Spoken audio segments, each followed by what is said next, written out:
Hello again and welcome to another Know Thy Foe video. So today's video is going to be a first impressions, general overview of the Deathwatch, and if you are facing them as an Imperial Guard commander, what you can do to successfully beat them. So I've made a point at the beginning of this video to say it's a general overview video, because the last time I did a Know Thy Foe video when the Dark Elder came out, people said it's not as detailed and I wasn't really covering specific things. That's true. That is very true. But I wasn't really doing a Know Thy Foe specific army type like the Nurgle Trees of Doom bullshit or the Poxwalker List of Doom.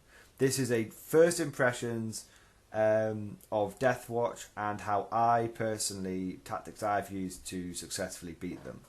And also things you should be on the lookout for. Now, for those of you who have played Deathwatch before, this video probably isn't going to have too much new content for you. But for those of you who are likely to face Deathwatch for the first time, this video should hopefully give you a little bit of warning about what to expect. Okay? And Deathwatch seems to be really popular at the moment, so expect a lot of at least they'll try it at least once, but I expect a lot of competitive players to give Deathwatch a run for a while, see if they work well. I just think for the like when Dark Elder came up and I ended up playing them pretty much non-stop 3 weeks, 4 weeks in a row, I think the same thing will be true for Deathwatch. They're the new hotness, people are going to want to try them, they've got a new codex, so I think there'll be a lot more players playing them regularly as well, because I want to say overall, Deathwatch are really strong. Okay? Deathwatch are genuinely a very strong army. However, they really require a deft hand, and it's not too hard to beat them if the person using them is inexperienced or unfamiliar with how the army operates, because they're a very skilled army. But if you can get your army composition just right, or if your opponent gets his army composition just right and he plays them well, Deathwatch can be absolutely devastating. And I mean that. I mean like a single squad. A single squad can wipe out 40 plus infantry in one go. No joke. They're that good. A single squad can destroy a Leman Russ or two without even really breaking a sweat. Yeah. When used well, Deathwatch kill teams are insanely powerful. And so I guess that's where we should start. We should start with the basic Deathwatch kill team. This is going to be the unit that you're going to face pretty much consistently when you're coming across Deathwatch. Okay? They are a really powerful, versatile unit, but they do have one massive weakness, which is they're very expensive. Or there is a risk of them becoming very expensive. And you can tell the difference between a good kill team and a good Deathwatch player and a bad Deathwatch player by looking at his kill teams. If he has his kill teams absolutely tricked out to the nines, absolutely every, very powerful, but just so many upgrades sunk into this like 10-man squad, then you know you're facing a bad Deathwatch player. If you're facing a Deathwatch player who has specialised his squads, who has created them with specific and very powerful roles in mind, then you'll know you're in for a tough fight. A good example is, the question is, if you, just because you can take, Vanguard, Terminators, Bikers, and all the other things in one squad, doesn't necessarily mean you should. Okay, so that's the first thing to look out for. Essentially, your Deathwatch player wants to be splitting his squads into two categories, or should I say, I don't want really this to become a how to play Deathwatch video. There are two forms of Deathwatch squad you're going to come across. There is the in-your-face aggressive squad, and there is the hard as nails Daka long range shooting squad. Okay. Now, I will talk about Primaris in a little bit, but I'm just covering the basic kill teams now. Essentially, if you're facing an aggressive in-your-face squad, it's going to have frag cannons. Okay, frag cannons are absolutely insane. There is no doubt about it that frag cannons are one of the single most powerful special weapons available in the 40k universe, and I don't use that word lightly. Or I don't give that praise lightly. They're 25 points. They have 2 firing modes, frag and shell. If they're firing frag mode, they're essentially a 2d6 heavy flamer. If they're firing shell, then they're essentially an autocannon unless they get in a 24-inch range autocannon unless they get in half range, and then they become a las cannon, which does a flat 2 damage. 2-shot las cannon, I should say. If we're going to be absolutely honest with you, a canny Deathwatch opponent will never really use his frag cannons in shell mode. He might do on occasion, but the go-to strategy for him, or the go-to purpose of his frag cannons, is to frag infantry. Okay? So I'm not saying that they will never use shell. I'm just saying 7 out of 10 times they're going to use frag, and the remaining 3 out of 10 times they're going to use shell. Okay, that's the kind of split you're going to be seeing. But you can tell straight away that's an incredibly versatile weapon. Incredibly versatile. You'll also tend to find frag cannon in a kill team. If someone's using frag cannons, they'll normally be running Deathwatch shotguns as well. Deathwatch shotguns again have 3 different firing modes. You're sensing a pattern here. They've got Worm's Breath, which is a 7-inch strength 3 flamer. That's right. Each guy for 3 points can take a flamer. Essentially, that's pretty powerful. They get Crypt Clear, which allows them to reroll wounds, which is fairly take all comers, or they get Xeno Purge, which is strength 4 AP -1, but it can do 2 damage at half range. And what's important to note, for those of you who are saying, well, shotguns aren't that long range, what's important to note is that these shotguns have a 16-inch range with the main shots, and with the flamethrower version they have a 7-inch range. But we're talking about, in principle, a 16-inch range shotgun. That's not a short-range weapon, guys. That's a medium-range weapon. And it's a shotgun. So consider this. It's got a better rapid-fire rate, better rapid-fire range than a standard bolter. Think about that for a second. And it can be AP -1, or it can reroll wounds. These shotguns are very powerful, and they're cheap. Frag cannons are very powerful.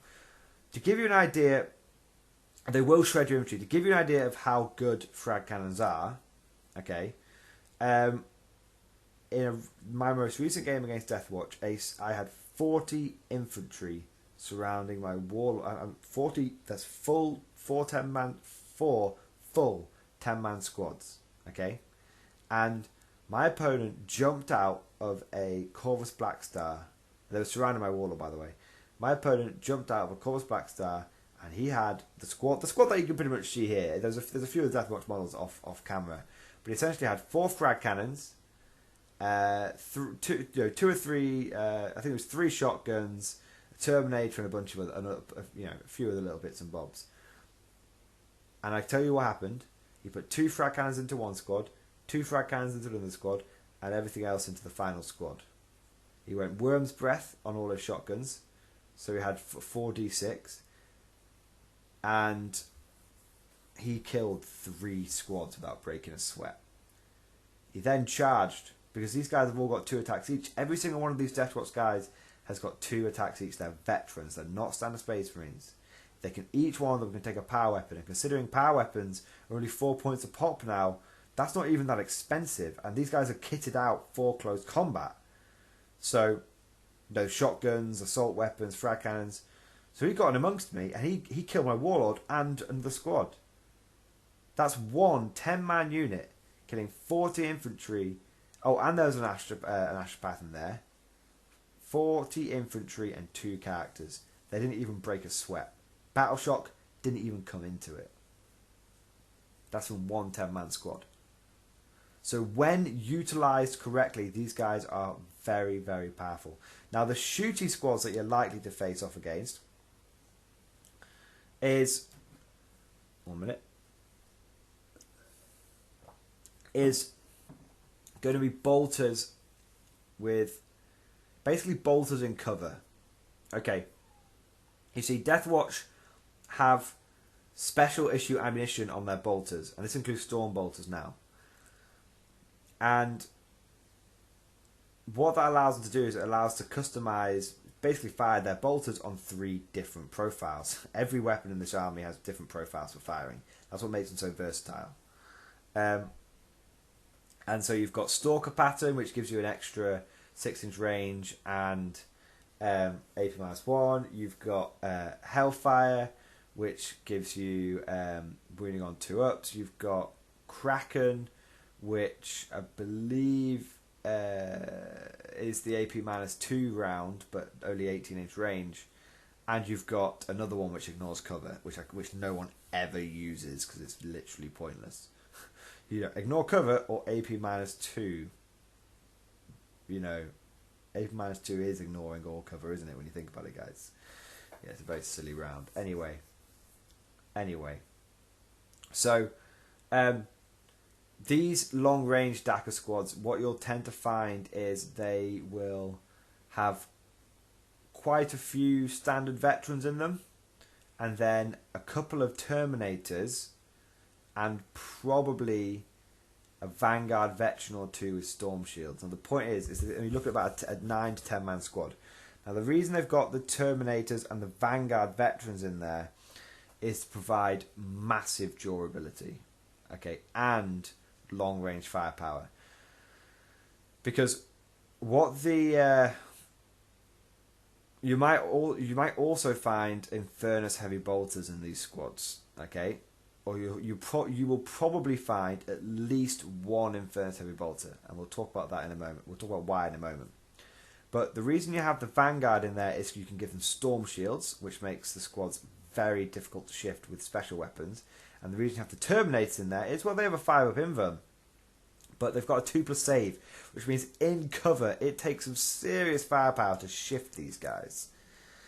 Even if you're hitting them with plasma bolts, well, if you hit them with plasma bolts, they'll take it on the 3-up Vanguard veteran, and the Deathwatch player can allocate his wounds each time, so he can go, I'm going to take one at a time these plasma rounds on my Vanguard veteran Storm Shield, and then I'm going to take these bolt rounds one at a time or 2 at a time on my Terminator, and then if he dies I can switch on to something else. So a clever Deathwatch player will use wound allocation massively to his advantage. Now the second reason that Terminator in there is to provide some decent special weapons, long range anti-tank, such as Cyclone missile launchers, which are expensive, but they are 2 crack missiles at the end of the day. Assault cannons, which provide some much needed weight of fire to that squad. But really it's going to be the bolts which are going to be the main threat, and a lot of the time they're going to be using Stalker rounds. The reason you will see like a Stalker bolter and one Stalker bolter and one Infernus heavy bolter in those squads is it allows the Deathwatch player to do something that no one else can do, well, no other Space Marine faction can do, and essentially fire 2 lots of Hellfire rounds. Because Deathwatch get the Hellfire round stratagem, but they also get the Tempest Bolt stratagem. Now what the Tempest Bolt stratagem allows you to do is, I think it might be from any bolter, but I'm pretty sure it's just from Stalker bolters. It allows you to fire one shot, and if you hit, you do D3 mortal wounds. And an Infernus heavy bolter can do Hellfire rounds like the standard Space Marine Codex, and they will also do, if you get a hit, you do D3 mortal wounds. So from one squad for 2 command points, you can do 2 D3 mortal wounds. That's really powerful. That's really, really powerful. Now, we're on 14 minutes here already, and we haven't even really covered. We haven't covered a lot that there is to cover Deathwatch. Primaris. A lot of people were getting really, really excited for Primaris. Okay, I am less excited. Okay, which is going to surprise a lot of people. Okay, because interestingly, the Primaris Marines don't really have access to any invulnerable saves. And that makes them actually very fragile. Yes, they all have 2 wounds each. Yes, you can have things like aggressors with insane amounts of firepower and hell blasters and all that good stuff about Primaris. That's true. That is true. But it's just you're paying more for Primaris Marines and you're already an army which is very expensive. So, and what I've seen is most of the time, most armies can. This is the big weakness of them, and this is what we're going to talk. This is actually going to cover all the main weaknesses. Well, the main weaknesses of the kill teams, be they Primaris or regular veterans. Okay. When put on foot, when ran foot slogging, they're incredibly fragile. The entire army is a glass hammer. Now, normal veterans, you can put them in drop pods, you can put them in Land Raiders, you can put them in Deathwatch transports, you can put them in Corvis Blackstars. Primaris, you can't do that. You can't do that. You have to foot slog them. And a Deathwatch kill team, foot slogging is kind of like a Tempestus Scion squad foot slogging. It's fucking suicide. Now, I'm not sure, because I haven't faced this personally yet. I faced foot slogging in Primaris and they were, they weren't a threat. I didn't worry about them. But I don't know if you can put them in the teleportarium. I think you can. If you can put them in teleportarium, that's great. But if you see someone foot slogging they're Primaris, then you just know they're so fragile. And that leads me on to the main weakness of the army in general. It is incredibly fragile. Every Marine that you lose is a big deal. If you're able to kill a full Deathwatch squad in a turn, which is an impressive feat to say the least, with all the bloody saving shenanigans they can get. If you can kill a full Deathwatch squad in a turn, that's a massive blow to your opponent. Okay? Now, what I have found to be the most effective tactic against Deathwatch is an age-old Imperial Guard one. So how do we beat these kill teams? Okay, because kill teams, like I said, they're the main aim of the game. Okay, how do we beat these kill teams? Honestly, it's pure weight of dice. Deathwatch will come in and they will absolutely blast your face off. But if you can absorb that and come back at them, if they don't cripple you, you pretty much won the game. You just have to really focus down one squad at a time. You have to use first rank fire, second rank fire. You just absolutely have to drown them in dice. It's the only way. Because plasma guns and other things, they're going to have invuln saves in those squads. They're just going to have guys that are specifically designed to shrug that kind of stuff off. The second thing, which is really important for dealing with these kill teams, is astropaths. Okay? Not Primaris Psychers. Yes, it's all great being able to smite them, blah, blah, blah, but Deathwatch have access to plenty of Psychers. Okay? What you want to do is have astropaths and you want astral divination. That's why you want them. Because Deathwatch kill teams dug into cover are almost impossible to shift. You need astropaths to be able to use astral divination to remove their cover. And then guys, you're just shooting, it's the equivalent of shooting tactical Marines out in the open. It's not hard. But trying to kill an entire squad of Terminators dug into cover, or Terminator equivalents, that is tough. Especially if you've got Primaris, who've got 2 wounds each. You just have to remove their cover, because a Deathwatch player is going to... Deathwatch players aren't going to be relying on power armor to keep them safe. They're going to be relying on cover to keep them safe. Okay? Now, there are a couple of honourable... So what I'm trying to get across to you guys is the main threat in a Deathwatch army is the kill teams. Okay? And as you've seen, they can really be kitted out for any situation. Close combat with power weapons. Frag cannons for just wasting infantry. And long-range Daka for lots of mortal wounds. And just generally lots of AP minus everything. Deathwatch have so many ways of cutting through Imperial Guard armor. It's not even funny. I don't think I've really had an armor save against Deathwatch. Honestly, they just use AP -2 ammo all the time. Now, a couple of honourable mentions. The Watchmaster is... You will not see a Deathwatch army without a Watchmaster. Okay, Watchmasters are absolutely fantastic. They're an absolute steal at something like 130 points, and they're basically chapter masters. So your opponent can reroll all hits around the Watchmaster. But that's not the real reason they take it. It's good, but it's 50% of the reason. Being fair, it's 50%. The other 50% is the fact that the Watchmaster allows them to change their mission tactics. Mission tactics are really good for Deathwatch, but they're not the be-all and end-all. It just essentially allows them to reroll ones to wound against certain targets. They can do it for all targets from HQ, troop choices, heavy support, elite, fast attack. They can't do it against dedicated transports, though. Surprisingly, there isn't a mission tactic for dealing with dedicated transports, which means mechanized Imperial Guard is actually going to do really well against these guys. And I'd say overall, Watchmaster's really good. Mission tactics are particularly powerful. Deathwatch get a lot of stratagems that allow them to sort of +1 to wound as well, which is gnarly, very gnarly to say the least.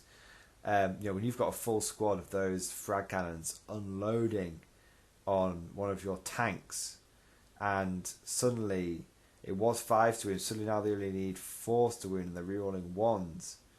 That's assuming that they're fragging the side of the tank. They might be using shell. If they're using shell, then they're wounding on 2s. It's really powerful, their stratagems. Yeah, really good. So the Watchmaster gets an honorable mention.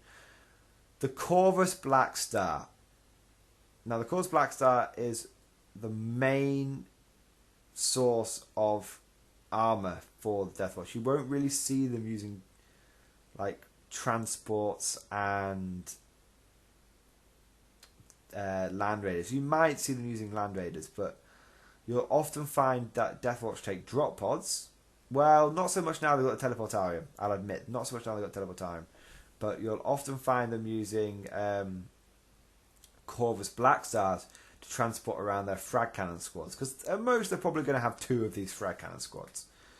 Corvis Blackstars are really, really powerful. They're really good, but they suffer from one key weakness, which stops them from being broken. Okay? They do not have power of the machine spirit. So, if a Deathwatch player moves his Corvis Blackstar, it only hits on 4s. That drastically reduces the damage output of these things. Drastically. Now, they do get Allspex arrays and Infernum Halo launchers. They get ways of rerolling 1s against ground targets, which is nice-ish. But and they can drop a stasis bomb on a unit and do up to sort of 10 mortal wounds on 6s and stuff. It's they do. It's like they do on a 6 for each model in the unit up to a maximum of 10. On a 6, they take a mortal wound. So most they'll sort of do 2 or 3. They're pretty good. But there's nothing stand out about them. They get assault cannons, they get hurricane bolters, they get like stormtrap missiles. There's nothing absolutely stand out about them. They're pretty standard flyers, to be honest. Their main weakness is they don't have powerful machine spirit. They're not that tough to kill. They're okay, but they can transport 10 men, which is a big one. So you're going to want to take care of them, because otherwise they're going to be flying around, dropping Deathwatch squads in amongst your line, and they're going to start frag cannoning you to death. Now, this is the final weakness I want to say about the Deathwatch, okay? And it's one that guard players can really, really exploit. Deathwatch have very little armor support. Like, basically none. Which is weird.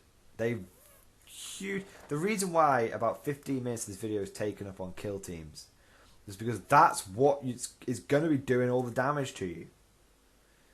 You'll see in a Deathwatch army lots of kill teams, and then there might be 1 or 2 Corvis Blackstars.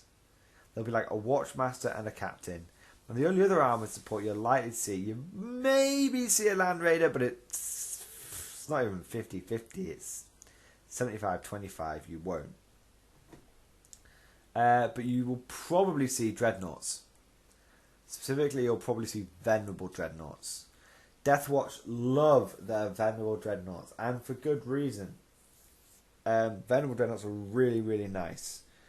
One thing to note, don't let your opponent cheat you.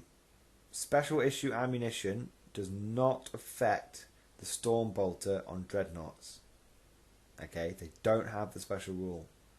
Correct me if I'm wrong, or maybe FAQs come out, but there's a reason why the only people that get special issue ammunition are basically infantry models. Okay, no vehicle gets it. There's actually an entry in the book that is Storm Bolter vehicles, Storm Bolter everyone else, and the Storm Bolter everyone else costs 4 points because of special issue ammunition, and the Storm Bolter vehicle only costs 2 points. So don't let your opponent, use, if he's got like a Rhino with 2 Storm Bolters on it, don't let him try and use like Kraken rounds on you or something.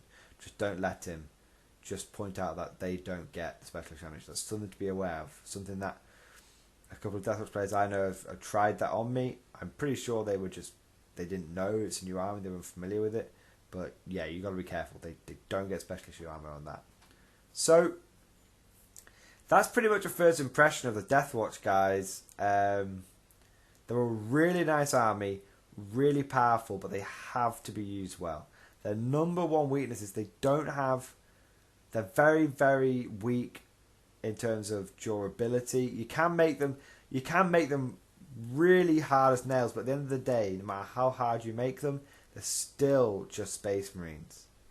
Even Space Marines in cover.